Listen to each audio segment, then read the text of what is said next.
Good morning, everybody. I'm Emma Vonderhaar. I use she, her pronouns, and I'm a junior in the college studying government and American studies with a minor in environmental studies. I'm proudly from Louisville, Kentucky, and I'm here with you all today showing a day in my life of SIT Ecuador with a focus on development, politics, and languages.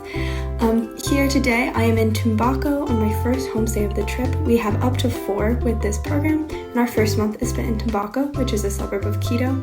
After this, we moved to Quito for a month. We also have 3 excursions on this trip, the first of which is next week to the Amazon River Basin, which I'm so excited about. So today, just follow along with me as I show you what a day in my life looks like with SIT Ecuador. Really nice thing about this program is that we're provided with transport to get from our host stays to our classroom. Today in the van with me is another Georgetown student. Faith. Hi guys, I'm Faith. I am also a junior at Georgetown, and yeah, super glad to be here with Emma and in Ecuador. Yes, so that is how we start our morning. We get picked up around 8:10 and then we head to our classroom.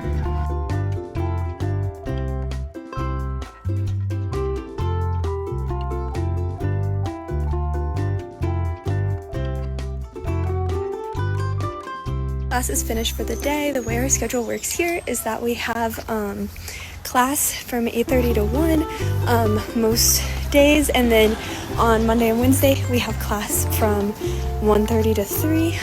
Currently we are taking Spanish, and 1:30 to 3 is research methods and ethics. After Spanish ends tomorrow, we have our final exam.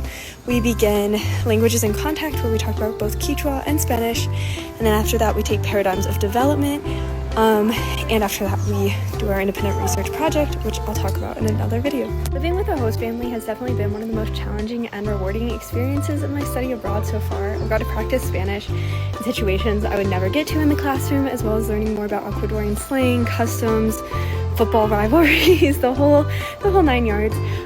They try to place you with families who have kids or college-age students. So my family has a 6-year-old, 13-year-old, and 17-year-old. They're really into basketball, and I played basketball in high school, so we've gotten to bond over that. Usually we have breakfast together at 6:30 on Tuesday, Thursday, Friday. I eat lunch with them after class at around 2, and then after that I help the mom run errands and pick up other kids, and then sometimes if one of the kids has a basketball game, we'll go cheer for them, and then have a little bit more time to do homework, and then family dinner. Some host families are a little bit more hands-on, others are a bit more hands-off, just kind of depends. But yeah, so I've really enjoyed being with my family. They're super welcoming and really interested in getting to know me, and I've loved getting. Another really cool facet of SIT is what's known as the ISP, or Independent Study Project, and that is when we spend the last month of the program, so for me, from mid-April to mid-May, independently studying in the place of our choosing, with a few restrictions, but the place of our choosing in the country. We get to either live by ourselves or with a host family, our choice, and we conduct a month of IRB approved research. So that means we are talking to and interviewing people, and we're doing research that's like qualitative for the most part for my program, but other programs it can be more quantitative. And so that's why we take our research methods and ethics class all throughout the semester to prepare us for that. I am planning to research the history of the Galapagos Islands, and in particular, the time it was a penal colony in the 1960s.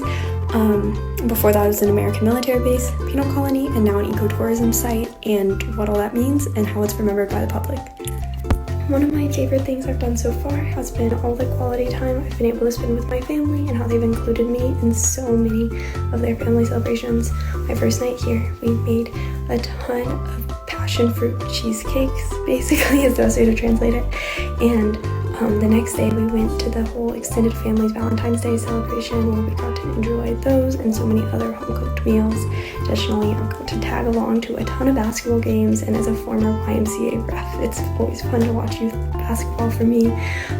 Additionally, I've really enjoyed getting to go to various barbecues and Friday night spontaneous dinners where all the grandparents and everyone comes by. Ecuador is a very family-centric culture, and so right next to my house are also all the other cousins, aunts, uncles, grandparents. So it's very fun to be part of that family. There's always someone to talk to, and so that's been one of my favorite parts of my homestay. And we are now on our first break from Spanish class, and I wanted to answer some questions. So you do not have to speak another language to go abroad, but for the particular program I am in at Georgetown, you have to take at least advanced one in Spanish. A lot of folks have taken classes above that. I personally took advanced one in the fall, and so there's definitely a bunch of different levels in our cohort here of where we are with our Spanish. So that's just something to look into, and it's on the GU Study Abroad website what language level you need, if any, to go abroad. Yes, we do get to travel, and that's one of the most exciting parts about this program. So as I said, on Monday we are headed to the Amazon River Basin in eastern Ecuador. We will get to swim in the river with the pink river dolphins if the weather holds up. And last week we bought one of our free afternoons. The group went and bought our rubber boots so we can trek through the muddy Amazon as we are approaching rainy season. After that, we are headed to the Galapagos for a week, which is a bucket list item. So excited. And then some time in Ande and Chaca, which is another really unique biosphere here in Ecuador. All these are super exciting to visit, and when we go, we're not just sightseeing, we're also engaging in some of our classwork, including languages in contact between English for tourism, Spanish, and indigenous languages such as Quechua, and also paradigms of development. So these are all really exciting, and I'm so excited for next Monday. This is a great question. Georgetown's Global Education Office helped me first of all pick the program that was the best fit for me, both for what I was interested in and also the credits I needed to fulfill. Ecuador SIT for Development, Politics, and Languages both fit with my government and American Studies majors really nicely. I also just needed the advanced 1 level of Spanish, and so that was something I was looking at too, and the Office of Global Education helped me identify what programs would best align with my language abilities and also what I was hoping to gain from that experience. So I selected Ecuador partially because it fit with my American Studies and government interests, also because of the independent study project that we get to conduct at the end. Additionally, the excursions to the Galapagos, to the Amazon, and Ande and Chaca, which I'll get more into later, sounded really amazing, as well as all the other course content. So yeah, that was a really helpful support network to have for preparing.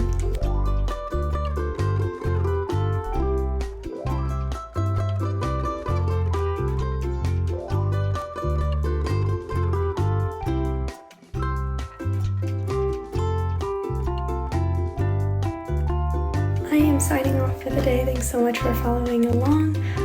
This afternoon was a little bit slower than most other ones for my program. For example, yesterday we had class from 8:30 to 1, and for the last 2 hours we actually did a Spanish cooking lesson, and in the afternoon we had research ethics. And then the whole group went to the mall to buy some clothes for the Amazon because we need special long clothes, and then got back home at 7 p.m. So today was a little bit more relaxed, but that's because I have final exams tomorrow, so I needed that time to prepare. And another sad note about this is that this is actually the last semester of my specific SIT program that was running. However, there's another SIT Ecuador focused on ecology and biodiversity that's really awesome, and there's other SIT programs all around the world. Highly recommend checking that out. If you're on the fence about study abroad, I would definitely recommend going for it. I was on the fence and do not regret it. Thanks so much for following along with me today, and Hoya Saxa.